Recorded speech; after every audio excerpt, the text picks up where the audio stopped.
पाकिस्तान आखिरकार नंबर 1 बन गया। क्या बात कर रहे हैं? जी हाँ, अब आप सोच रहे होंगे कि नंबर 1 तो नहीं, नंबर 1 होगा नहीं, यहाँ भी हम नंबर 1 ही बने हैं। ओके। पाकिस्तान जी दोस्तों, वीडियो की तरफ जाने से पहले मैं बता दूं कि पाकिस्तान नंबर 1 रैंकिंग पे आ गया। दुनिया में सबसे तेज तरीन इंटरनेट जो इस टाइम है वो पाकिस्तान में चल रहा है, और दुनिया की जो टॉप बड़ी बड़ी कंपनी नेट प्रोवाइड करने वाली वो पाकिस्तान में इस टाइम काम कर रही हैं। तो बड़ी अमेजिंग वीडियो उम्मीद करता हूँ आपको अच्छी लगी। चलो आओ वीडियो देखें, बाकी बातें बाद में करते हैं। अक्टूबर में सबसे कम इंटरनेट रफ्तार वाले मुल्कों में शामिल हो गया।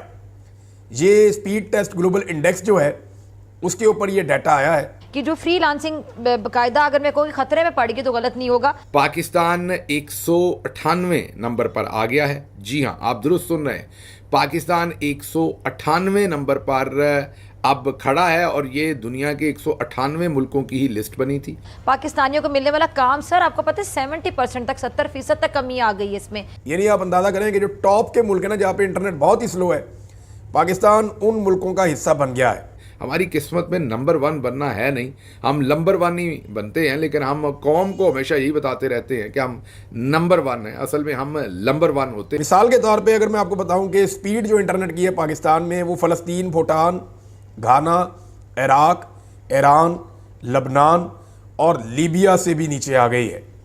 अंदाज़ा करें कि जंगज़दा इलाकों में पाकिस्तान से बेहतर इंटरनेट चल रहा है, लेकिन पाकिस्तान में इस दौरे जदीद में इंटरनेट की फैसिलिटीज़ प्रोवाइड करने में मौजूदा हुकूमत नाकाम है। पाकिस्तान इंटरनेशनल नक्शे के ऊपर, पूरी दुनिया के नक्शे के ऊपर नंबर 1 करार पा रहा है। इसमें और माजरत के साथ आगे कोई मुल्क था नहीं, अनलेस कि कोई नया मुल्क आज़ाद हो, नया मुल्क बने, फिर वो 199 नंबर पर जाए और उसकी कारकर्दगी हमसे भी बुरी हो तो फिर शायद वो नंबर 1 बन जाए। लेकिन इस वक्त हम नंबर 1 की पोजीशन पर हैं। 198 मुल्कों में से हम 198वीं पोजीशन के ऊपर खड़े हैं। मीन सबसे ज़्यादा पस्ती पर हम इस टाइम खड़े हैं, और वो पस्ती है किस चीज़ में? इंटरनेट की स्पीड में। जी हाँ, आप दुरुस्त सुन रहे हैं, पाकिस्तान में इंटरनेट की स्पीड अब दुनिया में सबसे स्लोएस्ट करार पाई है। हम नहीं कह रहे, अब ये जो इंटरनेशनल मॉनिटरिंग जो फोरम्स हैं वो अब ये रिपोर्ट कर रहे हैं। इमरान खान साहब के दौर में भी इंटरनेट चल रहा था, लेकिन ये शिकायत नहीं आती थी। मसला ये है कि सोशल मीडिया के ऊपर जब भी कोई अहम इवेंट होने लगता है, और पाकिस्तान में हमेशा कोई ना कोई अहम मामला चलता ही रहता है, तो जब भी हुकूमत को लगता है कि अब हमारे ऊपर तनकीद आएगी, वो इंटरनेट ही स्लो कर देते हैं। बाद औक़ात इंटरनेट बंद ही कर देते हैं, बाद औक़ात को फायर वॉल्स किस्म की चीज़ें एक्टिवेट कर देते हैं।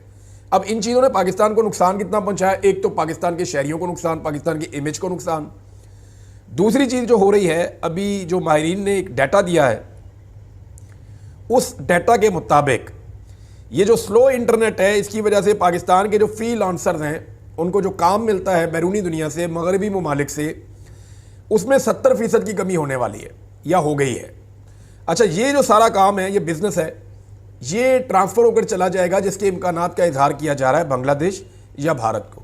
यानी जो कुछ थोड़े बहुत पैसे पाकिस्तान में ज़र मुबादला आईटी के शोबे के अंदर पाकिस्तानी लेकर आ रहे थे, या हमारे नौजवान अपने तौर पे जोर लगा के पाकिस्तान को उठा रहे थे। गवर्नमेंट की तो पॉलिसी ही कोई नहीं है, गवर्नमेंट की जानिब से तो सपोर्ट ही कोई नहीं है।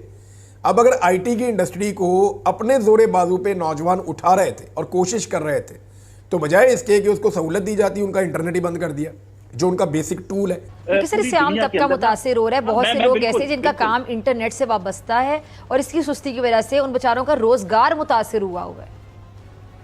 न सिर्फ रोजगार, बल्कि ज्यादातर जो एजुकेशन है बच्चों की, वो भी ऑनलाइन जितने भी चीजें हैं जी, हाँ, जो कर रहे हैं, रोजगार के साथ साथ तालीम पे भी असर पड़ रहा है। पूरी दुनिया के अंदर, आप बरतानिया आ जाए, अमेरिका चली जाए, या पूरे यूरोप, तो ये क्या ये मसला जो है फिर जी देखिए ना, मैं वही उसी तरफ आ रहा हूँ। ये जो हमारी चीजें हैं ना जी, ये फायरवॉल मुतारफ करा देना और ये बिल्कुल नई चीजें हैं पाकिस्तान के अंदर। अब इस पे बड़ा हंगामी बुनियादों पे काम हो रहा है। आपने शहजा फातिमा का, जो हमारी आईटी मिनिस्टर है, उनको भी सुन लिया कि नई चीज मुतारफ कराने जा रहे हैं यहाँ पे, जो कि ये सारी जितनी भी कंप्लेंट्स हैं लोगों की, ये दूर होंगी। पाकिस्तान इस वक्त 198 नंबर पर है। इसका क्रेडिट पता नहीं किसको देना, लेकिन एक शख्सियत को तो ज़रूर जाएगा, वो है पीटीए के चेयरमैन हमारे मेजर जनरल रिटायर्ड हफीज़ुर रहमान साहब। जी हाँ, हफीज़ुर रहमान साहब किसी ज़माने में हमारे ट्विटर की बहुत ज़्यादा कंप्लेन किया करते थे, मेरे ट्विटर की। एक दफ़ा तो मैं आपको इंटरेस्टिंग बात बताता हूँ कि पाकिस्तान के बारे में ट्वीट किया, और हफीज़ुर रहमान साहब के पता नहीं कॉन्टेक्ट्स किस तरीके से हैं कि मुझे इंडोनेशिया की गवर्नमेंट की तरफ से कंप्लेन आई ट्विटर को कि ये शहबाज गिल साहब का जो ट्वीट है ये हमारी मुल्क की सलामती के ख़िलाफ़ है, इसको बंद करवाया जाए। तो वो ट्वीट जो था वो पंजाब पुलिस और पीटीए की करतूतों के बारे में था। मैं सर धुनता रहा पकड़ के कि इसमें इंडोनेशिया का क्या लेने देना है। बहरहाल ये मुझे नहीं पता कि भाई हफीज़ुर रहमान ने वो कैसे मैनेज किया था। उसके बाद फिर हमने उनकी यहाँ से मौसर ठुकाई शुरू की। अब चिरागों में रोशनी नहीं रही। अब कभी भी हमारे ट्विटर की कोई कंप्लेन जो है वो भाई हफीज़ुर रहमान ने नहीं की। हम कह इसलिए रहे हैं कि आप ज़रूर कीजिए ताकि हमें भी मौका दीजिए कि हम यहाँ से आपको उसका भरपूर जवाब दे सकें। आगे चलते हैं। तो कहने की बात यह है कि इसका जो क्रेडिट है वो भाई हफीज़ुर रहमान को, मेजर जनरल रिटायर्ड हफीज़ुर रहमान साहब को ही जाता है, क्योंकि पीटीए के चेयरमैन वो हैं। ऊपर तो फिर बड़े निज़ामुद्दीन साहब को जाता है। लेकिन पाकिस्तान की इस वक्त जो इंटरनेट हो या पाकिस्तान के और मामलात हों, क्योंकि पाकिस्तान के मिलिट्री जनरल्स चला रहे हैं। शहबाज शरीफ बेचारा तो कल आपको बताया था कि ऊंची कुर्सी पर बैठने के शौक़ में अपनी ही कुर्सी के अंदर माइक्रोफोन्स लगवा बैठा और उनको लगा कि मुझे थोड़ा सा कुर्सी ऊंची कर दें ताकि मेरा रोब दबदबा बने। अब उसके नतीजे में हमारा 70% इंटरनेट पाकिस्तान का जो काम हमें मिल रहा था इंटरनेट की वजह से या नौजवानों की एक्सपर्टीज़ की वजह से, आर्टिफिशियल इंटेलिजेंस हो गई, वेब डेवलपमेंट हो गई, वेब डिज़ाइनिंग हो गई और बहुत सारी चीज़ें जो वो कर रहे थे, वो जो सारा काम पाकिस्तानियों से छिना, लगभग 70% का नुकसान हुआ। 30% रह गया। वो 70% जाएगा कहाँ? अगर पाकिस्तान के अंदर ये इंटरनेट बहाल नहीं होता तो वो इंडिया जाएगा या बांग्लादेश जाएगा। हमारे क्लाइंट्स वहाँ चले जाएंगे, हमारे नौजवान जो हैं उनकी आमदन में कमी हो जाएगी और इसका अल्टीमेट नुकसान जो है वो पाकिस्तान को भी होगा। फायरवॉल की जो इंस्टॉलेशन हुई है उसके बाद ये जो साथ वीपीएन का सिलसिला है, मुख्तलिफ मुहर्रकात हैं जिसकी वजह से नेट की स्पीड जो स्लो हुई है, हंगामी बुनियादों पे इस पे काम हो रहा है हुकूमत की तरफ से और बहुत जल्द ये मसला सॉर्ट आउट होगा जी इंशाल्लाह। ये दोस्तों हमने वीडियो देखी। वीडियो में हमने देखा जी, आपने पाकिस्तान का जो इंटरनेट है उसका जो चर्चा होता सुना कि आपने पाकिस्तान कैसे तरक्की कर रहा है नेट की स्पीड में भी। हम कुछ अर्सा पहले हमने वीडियो देखी थी भी पाकिस्तान में दुनिया का भी चौथा बड़ा फाइबर नेटवर्क बिछाया जा रहा है, ये किया जा रहा है, वो किया जा रहा है। लेकिन जब से हमारी ये सरकार आई, इन्होंने ऐसी क्या कहते हैं पाबंदियाँ लगाई हैं नेट पे कि जो पाकिस्तान में रहने वाले हैं उनका तो नेट चलाना क्या कहते हैं मुश्किल ही नामुमकिन हो गया है। और नेट की स्पीड की जो ग्लोबल रैंकिंग आई है उसमें देख लें भी, वो बता रहे हैं जी पाकिस्तान ने नीचे से टॉप कर लिया। जब नीचे से ही आपने टॉप करना है तो फिर आपको इतनी तगोदो करने की ज़रूरत ही नहीं है। इतने बुरे हालात यार हो गए यार, यकीन माने जो मोबाइल पे नेट चल रहा है इस टाइम इतना स्लो चल रहा है, इतना स्लो चल रहा है, तो उसका कोई हाल ही नहीं है। अगर आप ब्रॉडबैंड या कोई वैसे आप किसी जो सर्विसेज यूज़ करते हैं वाईफाई के ज़रिए, तो वो स्पीड ठीक है। वो चाहे आप 50 MB ले लें, 100 MB ले लें, 120 MB तक, 200 MB तक भी आपको प्रोवाइड कर दी जाती है और वो स्टेबल ही आती है, उतनी आती। लेकिन आम जो यूज़र है वो हर किसी के पास तो वाईफाई है नहीं। जब हर किसी के पास वाईफाई नहीं है तो ऐसी सिचुएशन में जो आम लोग, आम यूज़र हैं मोबाइल पे यूज़ करने वाले, उनको क्या सहूलत मिलेगी? उनको तो कुछ नहीं मिल रहा। ठीक है, अब इंडिया में हम देखते हैं इतने सस्ते सस्ते पैकेजेस हैं। अब आप खुद ही हिसाब लगाएं कि मैं जो मंथली पैकेज लगाता हूँ वो 2100 रुपये का लगाता हूँ और उसमें मुझे 100 GB डाटा मिलता है सिम पे। मैं 100 GB तक एक महीने में यूज़ कर सकता हूँ। जो अदर नेटवर्क्स हैं उन पे 600 मिनट मिलते हैं। जो नेटवर्क मैं यूज़ कर रहा हूँ मोबिलिंक का या जैज़ का, तो वो उस पर तकरीबन 6000 मिनट मिलते हैं। लेकिन एक तरफ आप देखें इंडिया में नेट पैकेजेस इतने सस्ते हैं कि बंदा सुन के हैरान हो जाता है। हमें तो अभी इतना आइडिया नहीं है इंडिया में किस रेट पे पैकेजेस चल रहे हैं।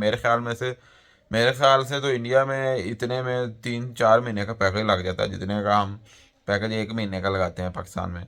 और पाकिस्तान में जिस तरह की अब सर्विसेज मिल रही हैं, आप 3G 4G चला लें तो बाद टाइम तो 20-25 MB स्पीड आती है और बाद टाइम तो 1-2 MB स्पीड आ रही होती है। आप खुद हिसाब लगाएं। तो जब आप 20-25 MB से डायरेक्ट 1-2 MB पे आ जाएंगे तो आप समझो कि आसमान से ज़मीन पर गिर गए। तो अभी हमने वीडियो बनानी होती है, वीडियो को अपलोड करना होता है, तो ऐसी सूरत हाल में बड़ी क्या कहते हैं तंगी होती है और बड़ा परेशानी का सामना करना पड़ता है। और एक तरफ ये हमारी हुकूमत नारा लगा रही भी हमने जो IT सेक्टर है उसको तरक्की देनी है। इंडिया देख लें भी IT में कितना आगे निकल गया अभी।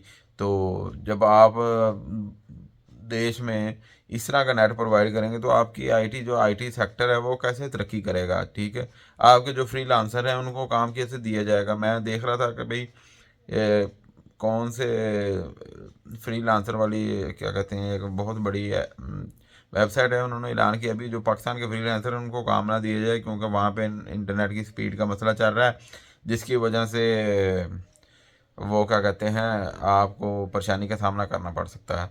और दूसरी तरफ देखें जी, हमें जी रोज़ खबर सुनने को मिल जाती है जो पाकिस्तान की सबमरीन केबल है, और सबमरीन कह रहा हूँ, पाकिस्तान की जो इंटरनेट की फाइबर केबल है समंदर में है, उस पर भी शार्क मछली ने हमला कर दिया। भाई ये कौन सी शार्क मछली है जो सिर्फ और सिर्फ पाकिस्तान की तार ढूंढ कर उस पर हमला करती है और उसको ख़राब कर देती है। तो ऐसी सिचुएशन है, ऐसी ऐसी खबरें सुनने को मिलती हैं, बंदा खुद परेशान हो जाता है। बाकी आप इस बारे में क्या कहते हैं, अपनी राय ज़रूर रखिएगा। मिलते हैं अगली वीडियो में, अपना ख्याल रखिएगा। बाय बाय, अल्लाह हाफिज़।